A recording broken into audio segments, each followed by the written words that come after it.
The November qualifiers are closing in quickly, and I have questions. 2 games this time around. The USA, of course, against Mexico, November the 12th in Cincinnati. You ever one of those people that call it Cincinnati? Just throw an A on the end of it? Miami Dolphins head coach Don Shula used to do it all the time. He goes, we got to play the Bengals down there in Cincinnati. Anyhow, then November the 16th in the office against Jamaica. And the U.S. coming off a window where they got 6 points and now find themselves in second place in the CONCACAF standings. They're doing good. They're on track to get back into the World Cup. And there are some concerns when you look at what's going on with the players of the U.S. men's national team pool. This was a rough weekend for a lot of them. We have a lot of questions, a lot of concerns, a lot of guys not playing, and a lot of guys in bad situations. So today on the Soccer OG, a couple things. First of all, some interesting news. I was at SoFi Stadium, which is the most expensive stadium ever made. Price tag around $5 billion, which also includes other projects in and around. There's a photo of me and my son. You will not believe, if you get a chance to see a game there, you will not believe what you are witnessing. It is part Willy Wonka's factory. It is part Roman Coliseum. It is part Star Wars Disneyland. It's an engineering marvel. And I got a little bit of intel that maybe, and I would have to agree with it, maybe this will be the venue for the 2026 World Cup final. You know, book it. You heard it here first on the Soccer OG. Also, check out the Soccer OG podcast. I have Jenny Chu, who works for CBS Sports. Groundbreaking, Hispanic woman in the industry, covering the U.S. men's national team. She pushed hard with Greg Berhalter, so we like that because the U.S. men's national team, the coaches, the soccer federation has to be pushed. Really good conversation with her. Check it out, the Soccer OG podcast, where all podcasts are available. And of course, here, please subscribe and like this video, and we will continue to have Mexico-based USA-Mexico. Please check out my last video where we go through the history of the matchup. Very enlightening. It's a rivalry I have lived. Today on the Soccer OG, the 5 biggest questions surrounding the U.S. men's national team ahead of the November qualifiers. 5. There are a lot of questions, quite frankly. And as I said, not a great weekend for U.S. players. For a variety of reasons, many are playing on bad clubs and are getting damaged. Many of them are not playing. Many we just don't know what's going on. And we got to get answers. So here we go. 5 biggest questions surrounding the U.S. men's national team. The number 1, the injuries to arguably the 2 best players, Christian Pulisic and Gio Reyna. We can now pretty much confirm that Gio Reyna will not be part of the November qualifiers. That is hugely disappointing because we want to see this team at premium top gear. He is recovery taking longer than expected. He was injured in the September qualifier. It's a hamstring. He's 18 years of age. And it doesn't really seem like it's improving. It's taking very long time. He doesn't have an injury record, but you never know. He's still young. You never know when you start having one. But this is, it's alarming. When will we get back? When will he take the field for Dortmund? Dortmund need him, obviously, because they're not playing well and they need some cover. So you have that. And then the Christian Pulisic, a player with an injury history, his injury and ankle is it's just frustrating because it's always a problem. There's always a problem with his injuries. It always takes longer. There's always complications. And now Thomas Tuchel comes out. And by the way, Chelsea's injury ravaged. They could really use Christian Pulisic. He says that he is dealing with pain. He's really suffering the pain threshold. So technically he's not injured, but the pain is so bad he can't get in there. I've not really heard that. I think initially you'd say, is that something he can overcome? How bad is this pain? But he has not even popped on a Chelsea bench. We were hoping by now, and if not now, then when? And he's going to have to play perhaps this week and have any shot to feature in those November games, at least in a longer starting role. So I would say if I had to put money on it, that Christian Pulisic is not there in Cincinnati. So that's my number 1 concern on the list. So I'm going with the biggest concern first. Number 2, What is going on with our strikers? Where does the future hold for Ricardo Pepi? By the way, on the Soccer OG podcast, we have a really cool conversation about Ricardo Pepi, as Jenny is also from the same hometown, El Paso, as Pepi. I can credit this to MLS transfers on Twitter and where these clubs are looking at for, according to him, this was a Dutch publication, the following clubs: Ajax, Wolfsburg, Bayern, Sampdoria, and Dortmund are all interested. Apparently, FC Dallas is trying to keep him another year for after the World Cup so they can raise the transfer fee, which they would hope to see around $15 million. You don't want Ricardo Pepi to go over there and blow up like Alphonso Davies and all of a sudden be valued at 50, 60, 70 million dollars, which is possible because center forwards are hard to come by and very valuable. He did play this weekend for FC Dallas, but he's missing some games because of a foot injury. FC Dallas is not a club you want to be with right now. They're not scoring goals, and they are at the bottom, near the bottom of the Western Conference. Is it too soon for him to move? It's got to be for the right club, right? I tend to think it's going to be one of the German clubs. Ajax would be cool and very sexy. Wearing that red and white jersey. But man, they're scoring goals at an incredible rate. They're the most offensive oriented team in Europe. Where do you just pull Sebastian Haller or someone else and put Ricardo Pepi? No. I mean, they're torching people. So he would sit there. For how long is the question? Wolfsburg just parted with their managers. I don't know if that's a great place to go. They haven't got a rich history with American players, remember that? Sampdoria, they got a great logo with the fisherman and the pipe. But where do they stand in the Serie A? Maybe that's a good option. But I think Dortmund, Bayern seem to be the best bets. If it was Bayern, they probably loan him out like Chris Richards.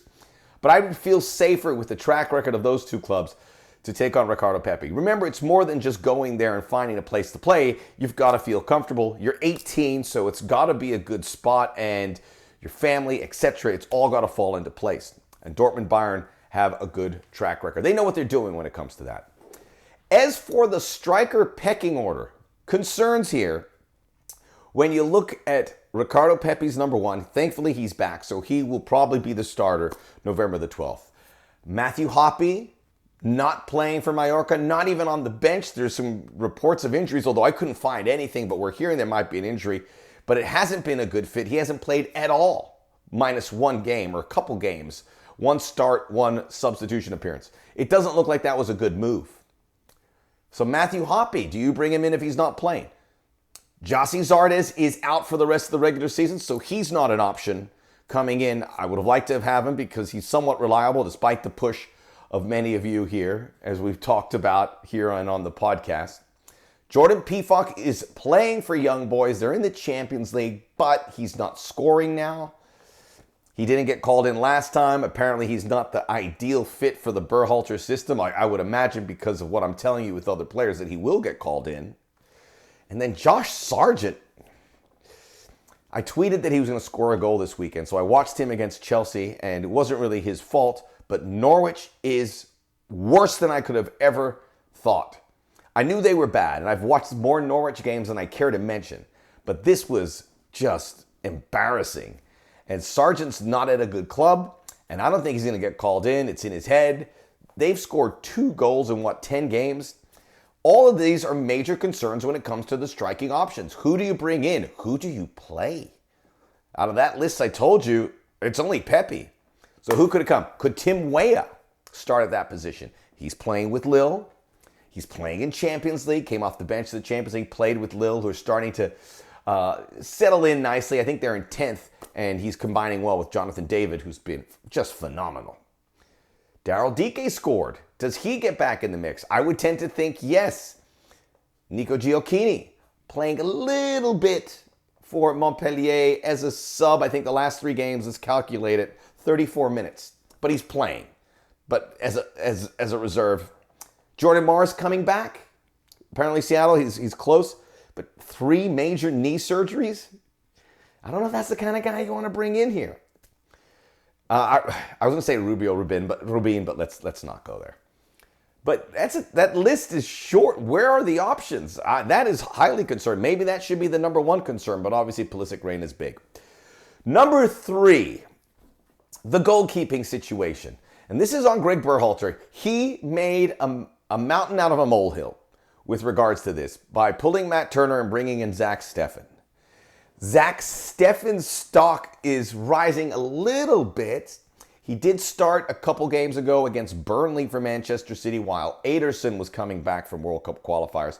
He played well, and there was a couple publications suggesting he's too good to be a backup, but where does he go? We've been telling you that here for weeks, if not months. But Matt Turner should still be the starter. When you're having the problems for Greg Berhalter in the US, why create another problem? And that's exactly what he did.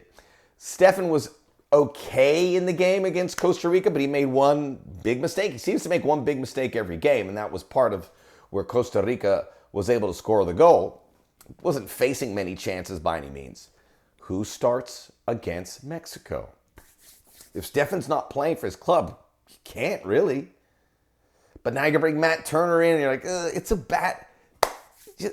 If you're Greg Berhalter, uncomplicate your life as best you can. You just got to talk to Zach Steffen. It's easy to break him down, or to, what's the expression I'm waiting for? To bring him down and say, look, you're not playing with the club, so I need someone who's sharp. Matt Turner's playing all the time.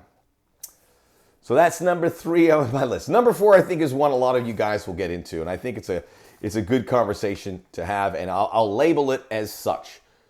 When did the kids get the keys to the team? So we know there's that core group of older players. They're not ancient by any means. They're all still in their 20s, maybe with the exception of a couple. And the list includes Paul Arriola, Gyasi Zardes, Sebastian Lletget, who scored a nice goal this weekend, by the way, for the Galaxy, Kellen Acosta, so that's 4, Christian Roldan, Tim Ream. Mostly MLS-based players. Older guard that a lot of the nouveau Euro positive guys here on YouTube and others feel should be moved out. I think there's room for some of them. I think they're all eventually going to be moved out. And I think the kids will get the keys to the team. But you have too many limitations with the injuries and guys not playing in Europe. Some of these guys, we know Zardes won't be there. Tim Ream, Roldan and Lletget, I think, are on the cusp here. They may not make it. I think Arriola does because he's a specialist and do it. But eventually, how do these guys move out and then the young guys get to express themselves and lead this team? That's a big question because Greg Berhalter is going to really want to have a group of players that he feels he can trust, whether you think he should or not.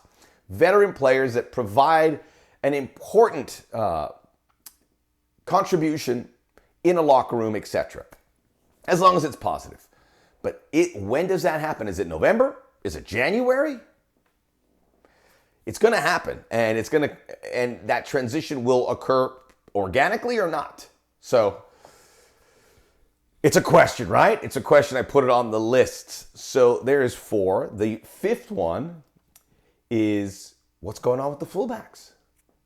We have a major concern with 2 A-grade fullbacks going to Europe and just puddling out. Reggie Cannon at Boa Vista, there's no reason why he shouldn't be playing there. He's not playing barely any. They're playing on Monday. I'm recording this on a Sunday night, so hopefully he gets back in it. But this was our right back. This was our starting right back. And he is not getting minutes there. Brian Reynolds is non-existent with Roma. He finally got a game in the Europa League Conference, and they got blasted 6-1. So he played it just a miserable game. Bodo Glimt was at Norwegian club, beat Roma's reserves 6-1. Yikes. So these 2 guys, nowhere near the men's national team. You would like for them to have come closer, but they are not. Serginho Dest, by the way, given a lot of grief this weekend because he missed a sitter in the game between Barcelona and Real Madrid. Played more advanced. He's going to get criticized for that. I thought he played a really good game. Had the assist in the 97th minute for Kun Agüero. But he broke down the Real Madrid defenders a few times. So if you didn't watch the game, don't believe this hype of crushing Serginho Dest. He was good. He missed that chance, which could have changed it, but come on. I like the Barcelona-Real Madrid game. Serginho Dest is a part of that revival, and there will be a revival. So he should be at right back. Joe Scally keeps starting, and I watched the Mönchengladbach game against Hertha Berlin. He picked up a penalty, and they reviewed it, and they turned it over, and he took a dive. And guess what? I want guys that take dives. This is World Cup qualifying. Don't leave anything to chance. Take a risk. Dark arts. Play a little dirty. So Joe Scally continues to play. He absolutely has to be called up this time around. Does he start? Do you move Serginho Dest above, like Barcelona are doing now? Scally's young, but he keeps answering the bell. Mönchengladbach have been okay, even though they lost this weekend. DeAndre Yedlin playing for Galatasaray regularly. That's another option. He has provided some nice moments for Greg Berhalter at right back. Left side, looking okay. My concern, obviously, is Reynolds and Cannings. We don't want to waste or lose anyone here. Anthony Robinson, playing regularly for Fulham, doesn't cross the ball. This is why Joe Scally crosses the ball well. We need someone who can cross the ball. Anthony Robinson is not a good crosser. Sam Vines playing for Antwerp, could get in the mix, playing in Europa League. He can cross the ball. Vines should get back in here, I think. He was injured earlier. George Bello, Kevin Paredes of DC United, young players that could get a look here. But the fullbacks, to me, was a huge strength 6 months ago, 9 months ago. Now you've got to ask yourself, is it our strong point? I don't think so. But there's potential there. But we need someone to step up there. So there you go. My top 5 list of questions. Check out the Soccer OG podcast. We'll be back here. We'll have a big preview for USA Mexico. I can't believe it's coming here. It's going to be one of the biggest matchups in the rivalry's history. But hopefully everyone's playing in it.